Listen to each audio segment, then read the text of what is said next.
Okay guys, so I decided to do dogs and poison. Kind of an interesting topic. Get this to change. Oh, that one, sorry, you have to do the thing. I don't have it connected that way. Okay.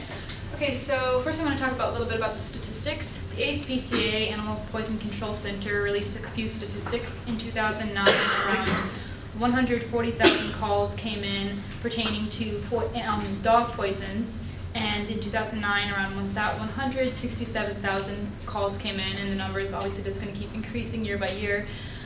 You have this table right here, which shows the amount of money that it might cost you if your dog ends up ingesting whatever toxin they ate. So it's kind of surprising. You see the antifreeze around $6,000 there, so that's pretty steep. And you see the antidepressants and all that are not along. Grapes and raisins, that's even better. Okay, so just watch what your dog eats. That's Well, that's kind of a nice list because maybe some people don't know all those are poisonous. And how about that last one, xylitol? Can you? Yeah, I'm going to talk about that okay, in the great. next few slides. Okay, so then the Human Society, the Human Society of the U.S., it estimates that up to 10,000 dogs and cats die each year from exposure to toxic substances, and particularly antifreeze can be a problem, as one lick from a cat can cause kidney failure, and not a little bit more than that can cause the same kind of reaction in a dog. So that can just be really harmful to them, obviously, and it's mainly because of this ethylene glycol in the antifreeze. And I have several figures from the ASPCA in 2009 that they received a number of phone calls for the poisoning, and they received 45,000 calls pertaining to prescription and over-the-counter drugs such as painkillers, antidepressants, dietary supplements, painkillers that dogs ingested. They received 29,000 calls relating to insecticides, 17,000 calls relating to ingestion of people food, as we see here, that the dog shouldn't be having, and I'll talk a little bit about that. We also have 7,000 calls related to ingestion of poisonous plants and trees that the dog shouldn't be getting into, and it's kind of actually surprising the amount of things that a dog shouldn't eat in your just in your garden or around your house. We have, the most surprising I think, is 7,000 for veterinarian medicines, and that's mostly because of incorrect dosage that they may give your dog, or giving them something that they shouldn't have for that particular case. So it's kind of, I think, disappointing in my eyes that that happens so readily. And then it'd be interesting to know how many dogs die of poisoning and the call was never made.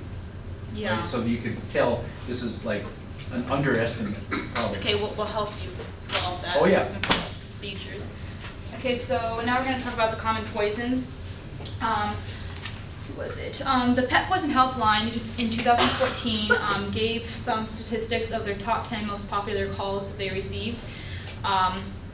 If you guys don't know, the Pet Poison Helpline basically is just a really good resource for any dog owner that you can, dog or just any pet that you have, that you can call this place, and I think it's free, and they'll just give, it's not free? No, it's like $60 bucks. Apparently it's not free.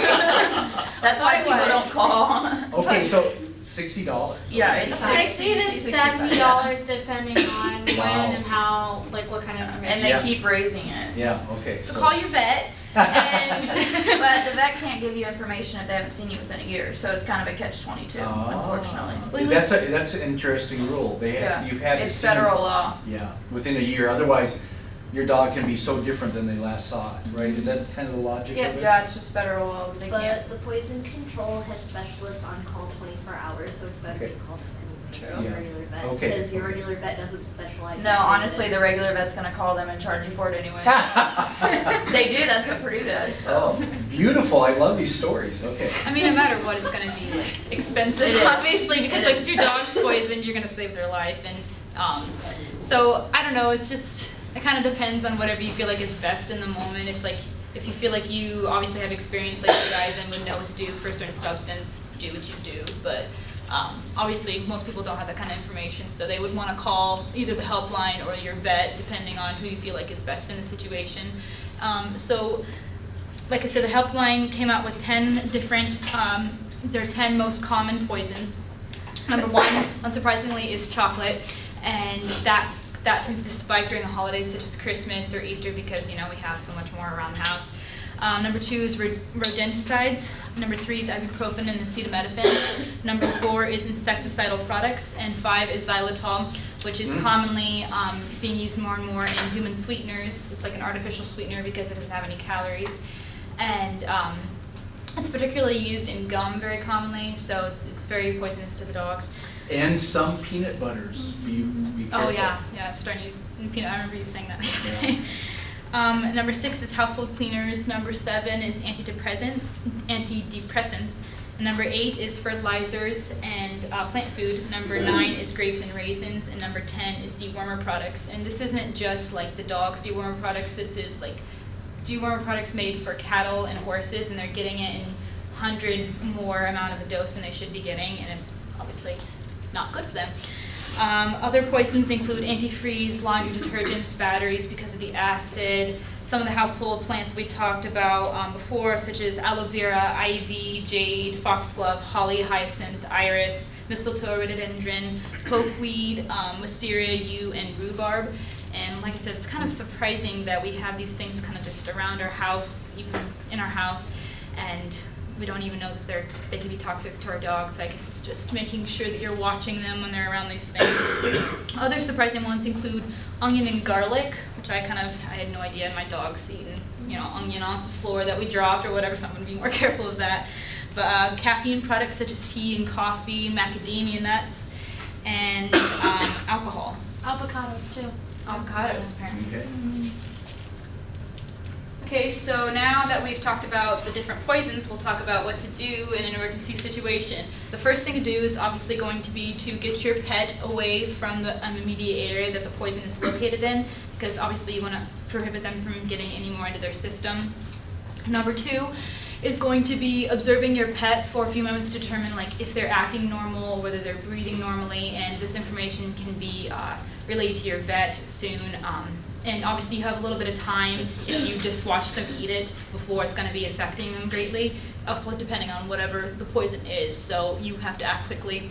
Number 3 is going to be collecting a sample of the material that the dog ingested, as well with the container or packaging that it was with, because the vet will want to know, need that information to determine what to tell you what to do a lot of the times. Also, do not give your dog anything else in the hope that it'll counteract the effects of the poison. Some people want to give their pet some, like home remedies such as oil or milk, and those things just aren't going to be helpful in the situation. Also, do not induce vomiting until you have the go-ahead from your vet, from the helpline, because sometimes throwing their dog when they throw that back up can be more harmful to them in the long run, depending on what the substance is. Also, do not give your dog any hydrogen peroxide without your vet's go-ahead. And hydrogen peroxide isn't even that effective in cats. They have to be given something stronger, so that's kind of a no-no as well. Also, next is going to be calling your vet or the emergency helpline, depending on your situation, and to get that professional advice. And lastly, depending on what they say, if it's serious enough, take your dog to the vet, to an emergency vet clinic, so you can get some professional help. And lastly, we're going to be talking about, so the best thing that you can do is to not actually have those things happen to you. So we want to protect our dogs and protect them from getting these poisons. So number 1 is going to be crate training your pet, and this can just be done for when you leave the house so they don't get into things that you don't want them to get into, obviously.